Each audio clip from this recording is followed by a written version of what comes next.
I'm Jason Rugaard of the Movie Mavericks podcast. Welcome to a special summer show. Each week, I'll be taking a look back to the summer of 1998.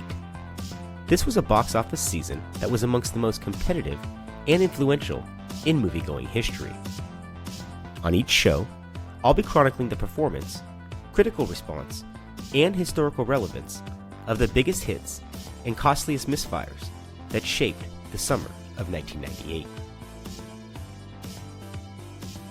Our first film is 6 Days, 7 Nights.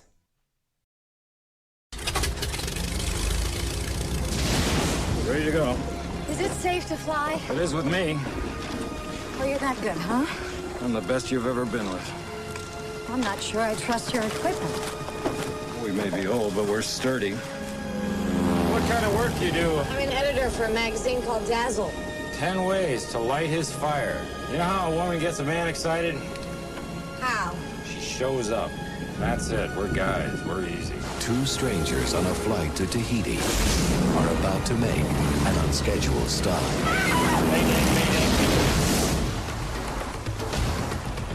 Whoa! Can we reattach it somehow? Oh, sure. We'll, glue it back on. So how do we find them? Well, we're gonna fly over the water and look out the window. If you were half a pilot, we wouldn't be on this island! I'm the best pilot you're ever gonna meet! Ah! I've flown with you twice, you've crashed half the time! Sometimes I just want one damn thing to go right. the most romantic vacations I need you to be my confident captain. That's my job. are the ones you don't plan. I'm sorry. You're kissing me? No, for this. Harrison Ford, I really like kissing you. Anne Heche, If I start, I'm not gonna be able to stop. That's good. Doesn't it? David Schwimmer. 6 Days, 7 Nights. Ah! Some sort of creature has just swum up my pants. That's bad. Find adventure in the most remote place known to man. Better not catch you smiling.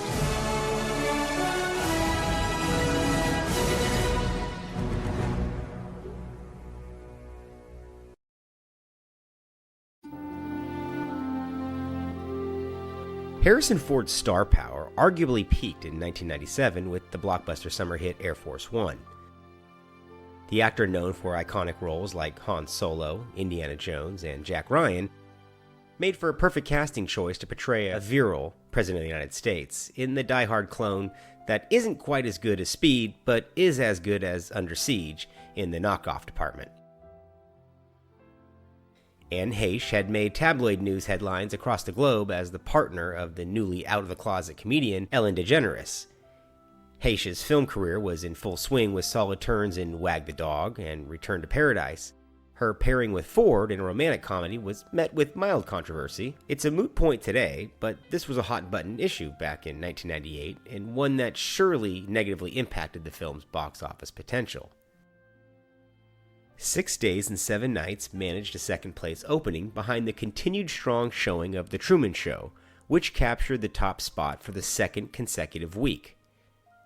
6 Days' weekend take of $16.4 million, or $39 million today, was comparable to A Perfect Murder's opening the previous week. The difference was in the budgets. Murder was produced for $50 to $60 million, depending on the source, and 6 Days was costlier at around $80 to $85 million. Forecasters had predicted a first weekend gross of $22 million or higher when the film hit tracking, but as it approached its prime summer release date, something went wrong. Other studios were so confident that 6 Days would be a hit, rivals fled from this date on the calendar. Only Sony's low-budget teen comedy and MGM's lower-budgeted adult comedy, Dirty Work, were served up as counter-programming to the Ford and Heche date night flick. Worldwide theatrical receipts helped in recouping the large cost of production and marketing. Strong video rentals and sales to television and other ancillary markets kept the film from being considered a financial failure. But Disney's profit potential on the film was very low. After shelling out $20 million to Ford and also giving him and director Ivan Reitman both a cut of the gross box office, the spoils of the effort largely went to the star and director and not to Disney's bottom line. 6 Days, 7 Nights would spend 6 weeks in the top 10 collecting $74 million. While this is a respectable number, it didn't match its budget, and with the talents of Ivan Reitman and Harrison Ford, expectations were sky high pre-release, and the reality was that Ford's star power had begun to diminish. Despite Sabrina, the 1995 reimagining, which did respectable business and the critical notices it received, I never thought Ford was adept at handling light romantic comedy. His gruff and curmudgeon-y disposition doesn't scream out likability and suaveness. He's no George Clooney, or even Hugh Grant. The next decade would be a string of underperforming movies for Ford, as titles like Random Hearts, K-19 The Widowmaker, Hollywood Homicide, and Extraordinary Measures dimmed his shine, resulting in 2008's resurrection of the Indiana Jones character in the much-maligned Kingdom of the Crystal Skulls. 6 Days, 7 Nights is a glossy star vehicle from the second golden era of glossy star vehicles, but it's not memorable in the least. In fact, I was having a hard time recalling if I saw this on the big screen or home media. I believe this was a DVD rental because I vaguely remember being excited to see the widescreen presentation as the filmmakers intended. That was a hill I would die on back in the 90s. With its lavish production, rich talent deals, and underwhelming grosses, 6 Days, 7 Nights has to be viewed, along with Godzilla, as one of the summer's expensive misfires.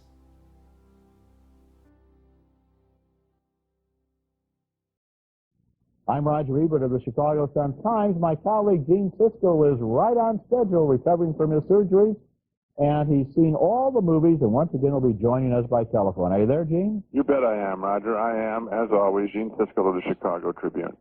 Okay, first movie, 6 Days, 7 Nights, is a lightweight romantic comedy that uses that thunderstorm we just saw in the opening scene as an excuse to crash land a charter pilot and a New York magazine editor on a deserted Pacific island. Harrison Ford and Anne Heche have an easy comic rapport with one another, and 6 Days, 7 Nights is pleasant enough to watch, and sometimes it made me smile. But it's one of those movies you wait for until it turns up on video or TV. There's really nothing special or compelling enough about it that requires you to make a trip to the movie theater. It's all put together out of spare parts from other movies, and the actors don't seem very worked up by the material. Gene? Well, I'm pretty much in agreement with you, Roger. Maybe I liked it a little bit more because I really liked both lead performances. Here's a compliment to Harrison Ford. He is, right now, probably the best light romantic comic actor we have working for us. There were a couple of moves that he made in this film that reminded me, and here is the compliment, of Cary Grant. He has a real nice rapport in the film, but on the other hand, I felt that the material wasn't really good enough to deserve Harrison Ford playing it. I watched Anne Heche, by the way, an actress who I have thought and repeatedly have complimented on stealing most every movie she's in. And the reason she does is because she's so smart. Our next film is Can't Hardly Wait. At first, it was also unbelievable. Mike Dexter wanted to date me. I know why I started dating him. I just don't know why I did it for so long. Well, he is the most dope guy in school. Yeah, and school's over. This party tonight? Amanda suddenly being single? Is fate. Fate has opened me a window. So I got to have sex tonight. It took me all day, but I narrowed it down to a list of 10 very lucky finalists. You know what I'm saying? Do you think there'll be any girls there? Are you kidding me? People may even be having sex tonight. Hiking hillside, kiss my ass! Have you seen Amanda Beckett? Yeah, man, I just saw her in there. I'm thinking about asking her out, boy. Oh, God, you're a hot. I filled this with 7 bottles of vodka last September. It's been in my freezer for... All right, y'all, check it. Time to get busy. Who does he think he is, Brad Pitt? You're like Gwyneth, but with bigger boobs. Oh, totally bigger boobs. I can't feel my legs. I can't feel my legs! Columbia Pictures presents an event 18 years in the making. When you find out who your friends really are. I don't think she's prettier than Gwyneth. Not even. What your future really holds, I am going to have sex with someone at this party. and how one night can change your life. I don't know about you, but I really believe that there's one person out there. And for me, it's gotta be Amanda. Guys like us, we are a dime a dozen. Is fate. But it only takes you so far because once you're there, it's up to you to make it happen. Can't hardly wait. Which team has the winning play? Huntington, hey, hey, hey!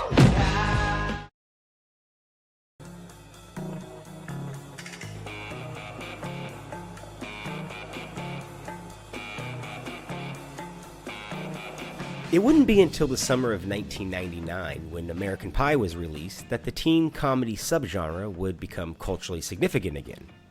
However, in the summer of 1998, filmmakers were still trying to copy the John Hughes blueprint, not realizing that in 12 months, the Porky's blueprint of raunchy, gross-out comedy would be making a comeback. The saccharine sweet nature of Can't Hardly Wait seems tame and preordained in comparison to the rowdy unpredictableness of the American Pie films. When Sony's low-budget horror film I Know What You Did Last Summer made close to $100 million, they cast that film's female lead, Jennifer Love Hewitt, to be the name above the title on their $13 million comedy. The film opened to a healthy $8 million, or about $19 million today, occupying the 4th position on the charts. It would have a brief theatrical run, spending only 3 weeks on the charts, totaling out to $25 million or $61 million adjusted.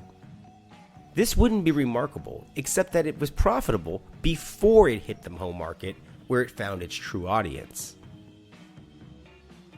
Can't Hardly Wait is of interest because of its cast featuring up-and-comers, established kid stars transitioning into age-appropriate roles, and TV show veterans making the leap to headliners.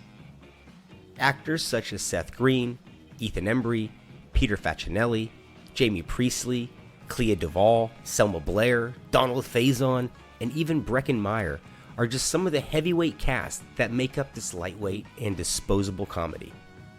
The film's PG-13 rating makes it a feathered fish, in that it's too mature for young audiences and too benign for its target audience. The irony is that the first cut of Can't Hardly Wait received an R rating from the MPAA.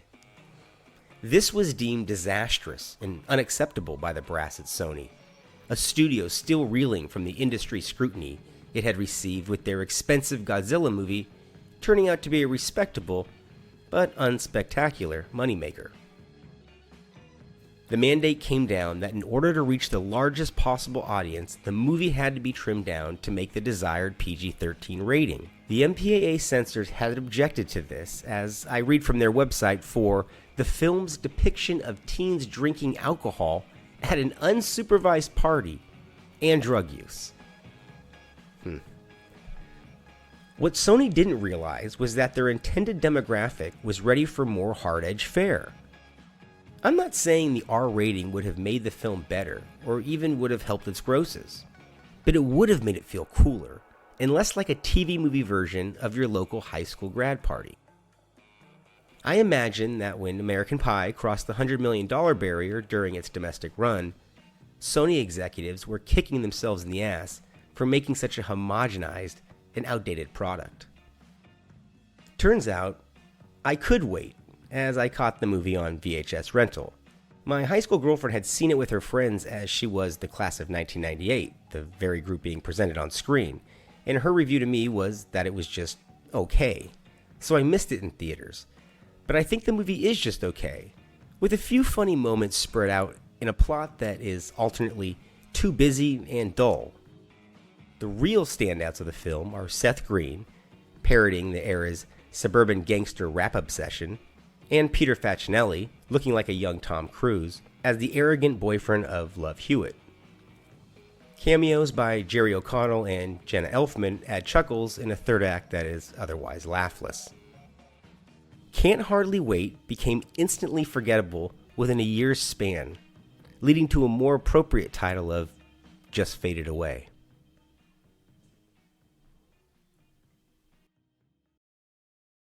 Okay, next movie. And if 6 Days, 7 Nights seems cobbled together out of spare parts, Can't Hardly Wait plays like a fire sale at the Reject Movie Store.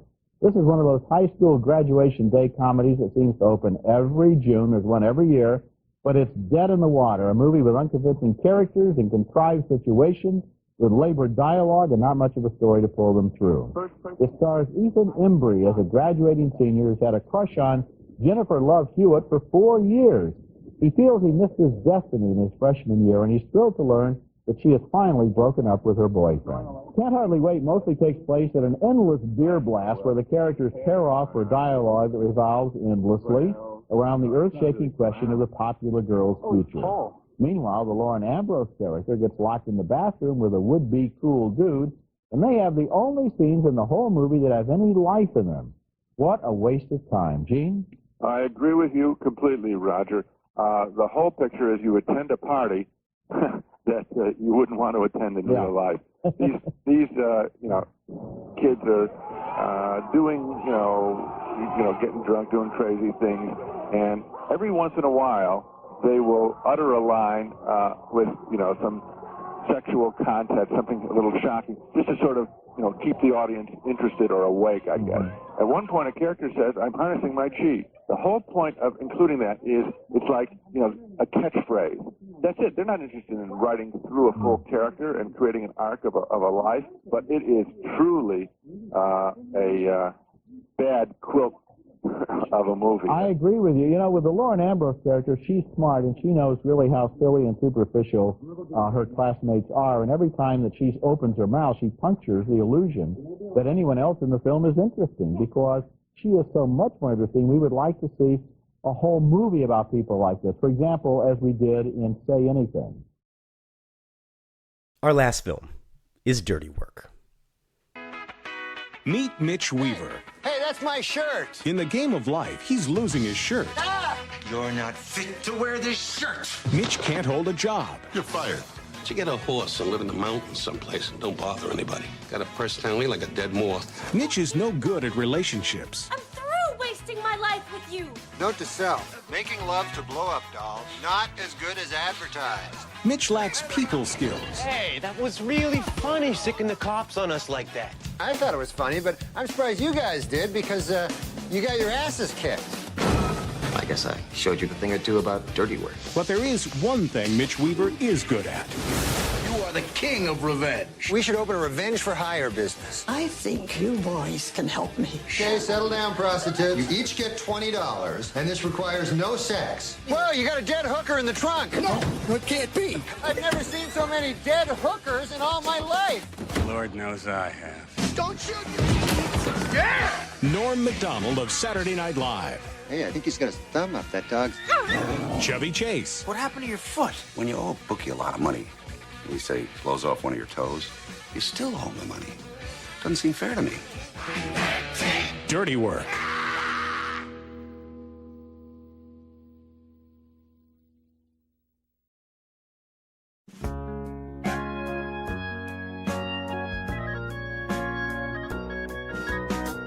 Studio interference and recuts are par for the course in Hollywood, but Dirty Work fell victim to the changing whims of a struggling studio, a changing marketplace, and a low wattage cast. It's interesting that Dirty Work was released on the same weekend as Can't Hardly Wait, in that they are both aimed at the same prospective audience. The films are diametrically opposed in themes, spirit, and in its players. Unlike the fresh-faced cast of Wait, Dirty Work was the breakout vehicle for SNL comedian Norm Macdonald, whose esoteric style of humor never translated well to the big screen and was unlikely to reach heights at the box office. Meddling on Dirty Work has become legendary. The original script was a hard R comedy with over-the-top sequences and an irreverent tone. This was confirmed by co-stars Chevy Chase and Artie Lange on a podcast years later. So the production set out to make the script that was greenlighted by MGM Studios. Director Bob Saget, yes, you heard that right, delivered his first cut, and the studio immediately began ordering revisions. Negative reactions to a test screening led to further trims. One sequence in particular, A gag involving Macdonald and Lange delivering donuts that had been hanging off their genitals was considered too far. Death by 1,000 Cuts would result in a truncated, toned-down, and studio-approved version hitting theaters and landing with a thud in the 9th position, with just $3.6 million from 1,776 screens, the fewest of any film in the top 10. This was 200 fewer than Can't Hardly Wait, and 800 less than 6 Days, 7 Nights. The struggle to book screens provided to be less challenging than keeping those screens amongst the onslaught of fresh product coming out weekly.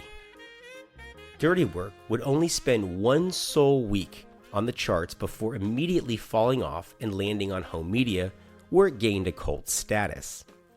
Enough so that MGM discussed a sequel back in 2018, but the deaths of both Saget and Macdonald canceled those discussions. It's amazing to think Artie Lange outlived both of those two seemingly healthier comedians. One of my best friends during this time was a big, gregarious fella named Brian Davis. He passed going on 6 years now, but this was one of his favorite movies. I must have watched this at least 3 or 4 times with him in the years following its release. While it's undoubtedly amusing, I never loved it like he did. But now that he's gone, I've grown a peculiar fondness for the movie. And just last month, Vinegar Syndrome, a boutique label specializing in 4K discs, announced their intentions to release an uncut, fully restored version the way it was intended. I'm gonna have to buy that expensive disc, not only to satisfy my creative curiosity, but also in memorandum to my buddy Brian. That will do it for today's show. Join us next week when we look at Mulder and Scully's inaugural big screen adventure and Disney Animation dipping their toes into themes of feminism and gender roles with their latest blockbuster. Thanks for joining me, and I'll see you next time.